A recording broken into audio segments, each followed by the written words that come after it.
Hello students, so let's start with our today's revision class. In this video, we are going to take another practical from the question paper.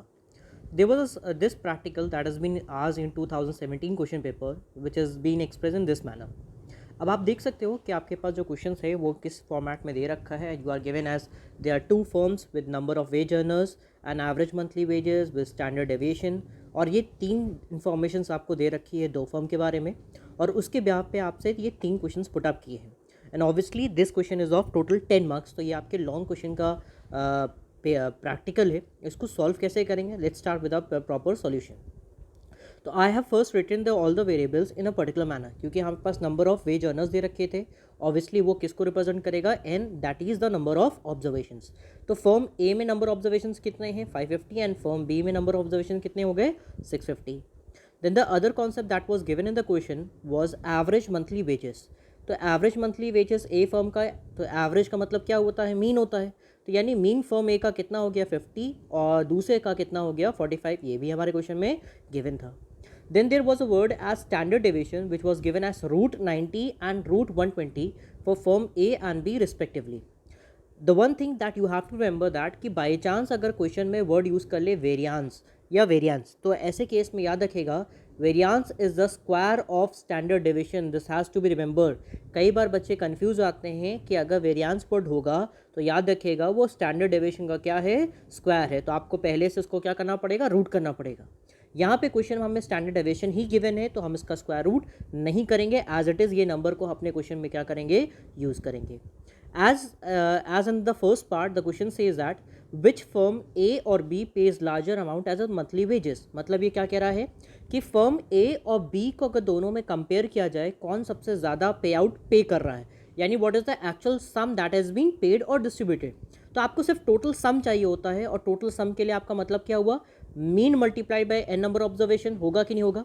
आप सबको पता है कि mean का formula क्या आता है, mean equals to summation X divide by N, होता है कि नहीं होता है. तो ऐसे केस में अगर हम मीन की वैल्यू को एन नंबर ऑब्जर्वेशन से मल्टीप्लाई कर देंगे तो हमारे पास समीशन एक्स आ जाएगा. उसी फॉर्मूले को हम लोग ने यूज़ करते हुए यहाँ पे ये वैल्यूज़ को, ये देखिए हमने ये फॉर्मूला यूज़ किया, हमने firm A and firm B की वैल्यू कैलकुलेट कर ली. नंबर ऑब्जर्वेशंस कितने थे 550 एंड मीन कितनी थी 50. इन दोनों को अगर हमने मल्टीप्लाई किया, देख सकते हो यहाँ पे हमने वर्किंग कर रखी है. टोटल वैल्यू कितनी हो गई 27,500. Next is value same concept के साथ आप फर्म बी के लिए कैलकुलेट करोगे. यहाँ पे भी नंबर ऑब्जर्वेशंस कितने हो गए 650 and the mean value is 45. Obviously after finding the product we get the answer as 29,250. अब क्योंकि आपका आंसर कंपैरिजन में है तो आप भी आंसर अपना कंपैरिजन के थ्रू ही स्टेटमेंट के फॉर्म पे ही दोगे. आपको देखना होगा कि फर्म ए की वैल्यू कितनी थी 27,500 एंड फर्म बी की वैल्यू कितनी है 29,250. On comparing the value you will find that the firm B has a higher pay out. बस आपको इसी चीज़ को क्या कर देना होगा, स्टेटमेंट के फॉर्म पे लिख देना होगा which is been written here. Let's move to the other part. Now the other part is asking about the which firm there is a greater variability in individual wages. Variability का मतलब क्या हो गया, variance. Variance का मतलब क्या होगा, दोनों में कंपैरिजन करना है, तो हम कंपैरिजन के लिए हमेशा क्या यूज़ करते हैं, कोफिशिएंट ऑफ वेरिएशन. ये ध्यान रखिएगा कि अगर फर्म के बीच में कोई कंपैरिजन हो रहा है, कोई इंडस्ट्री है, कोई यूनिट्स है, कोई सब्जेक्ट्स है, उनके बीच में अगर कंपैरिजन किया जा रहा होगा तो we are going to use the concept of coefficient of variation. And the formula for coefficient of variation is standard deviation upon the actual mean into 100. Question में हमें स्टैंडर्ड डेविएशन गिवन था. देखिए firm ए का कितना था root 90 था, और mean की वैल्यू कितनी थी 50 इंटू 100 फॉर्मूले में ही है. सॉल्व करने पे फर्म ए का कोफिशिएंट ऑफ वेरिएशन कितना आ गया 18.97 एंड फर्म बी का कितने हो गया 24.34%. इस तरीके से अगर आप दोनों कंपेयर करोगे तो इसमें वेरिएशन ज़्यादा है और इसमें वेरिएशन कम है. तो obviously the firm B has a greater variation in the individual basis. तो आपको क्वेश्चन क्या पूछा गया, वेरिएशन किस में ज़्यादा है, तो फर्म बी में. फिर आप नोटिस करते हो कि उनके में वेरिएशन क्या है, ज़्यादा है. तो इस तरीके से आपने सेकेंड पार्ट को भी अटेम्प्ट कर लिया. Now let's move to the third part which is asking about what is the average monthly wages of all the wages earned of the two firms A and B taken together.